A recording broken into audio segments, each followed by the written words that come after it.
I'm an Air Force veteran here with some Army veterans.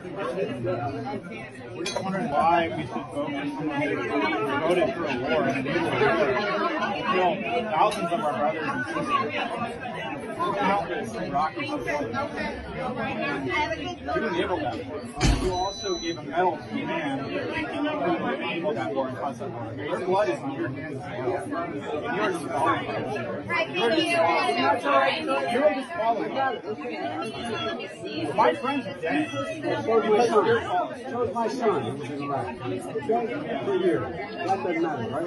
You don't think it matters to me. It matters a lot to me. I'm sure it does. Okay. And I'm not going after your son. You better not. I'm not. No, I'm not going after your son. You're disqualified, sir.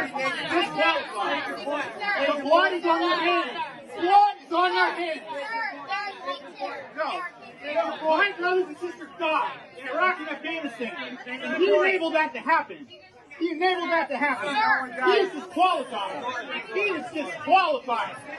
No way he can be president. They are dead. Millions are dead in Iraq. He will not be allowed to be president. Disqualified. Trump is more anti-war than you. Fucking bullshit. Fucking imperialist. We actually fought in your damn wars. We fought in your wars. You sent us to hurt civilians. We hurt civilians. You pushed us out to do it.